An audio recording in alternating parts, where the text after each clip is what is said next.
A Tulare County man shot and killed outside his home. Deputies say he was ambushed by a killer who waited for him to open his front gate. Nearly 5 years later, his killer is still on the loose. CBS 47's chief investigative reporter Eric Rosales shows us a family's desperate search for peace.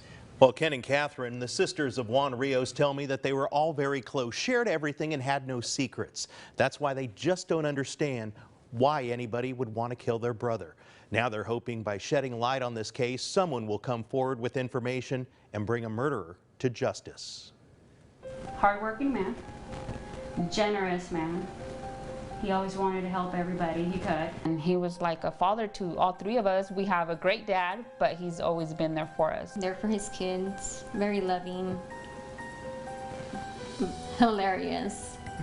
He would always make us laugh. A hard-working family man who never hung out with the wrong crowd. That's the way the three sisters of Juan Rios describe him. So why then would someone hide in an orchard and wait to kill him? When my sister gave me the call about what had happened to him, we were all in shock because I was like, who could do this?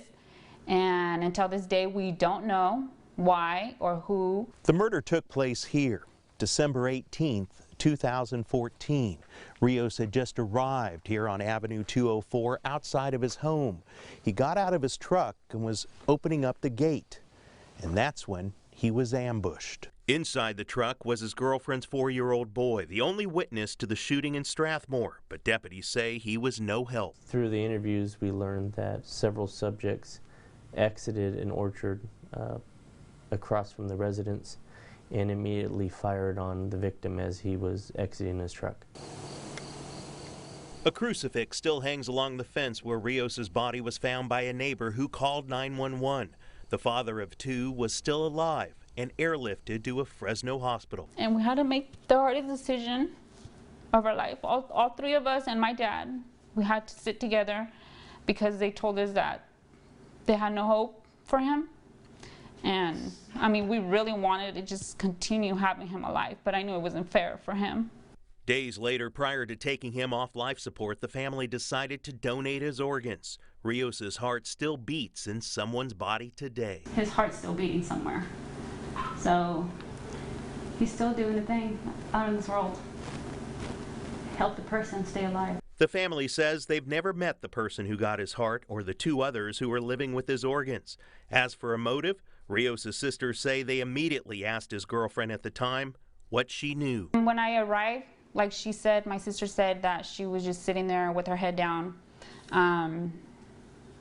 To me, it was just odd how she didn't. Every time we asked her, she just shook her head. She doesn't know nothing. Tulare County Sheriff deputies tell CBS 47 right now there are no suspects in the case and Rios had no gang affiliation.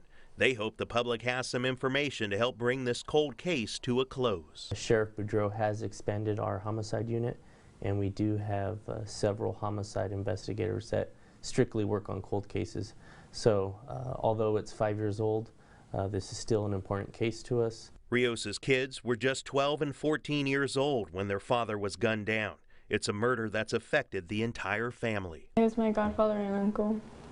It was like a dad to me, and he was really close to me. When I remember him coming over to the house, I remember him playing basketball with me and my cousins.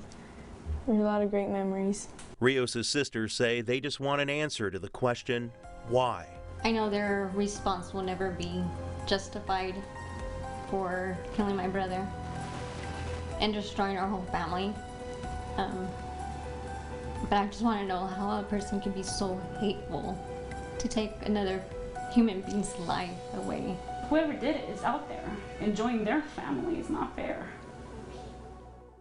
Rios's sisters hope someone will have new information about this case and give the Tulare County Sheriff's Department a call. Now, here's their number. Here's the Tip Now number. It's 559-725-4194. That's 725-4194. Remember, you can remain anonymous, and your information, no matter how small it is, may be the missing piece to help solve this case and bring peace to that Tulare County family. Ken and Catherine? Just a heartbreaking story. And you're right, it just takes one phone call, one person stepping forward with one little bit of the puzzle. That's all it is. You know, we've seen what took place in the Debbie Dorian case here in Yes. Fresno with the arrest of a suspect. Yep. Just a little bit of DNA Yeah. actually helped solve that case, and that could actually help solve the case in this one as well. Yeah, and just one phone call could give that family closure. No matter how small it is, folks, just give a call if you have any information about this case. Great report. Thanks. Eric, Thanks. thank you.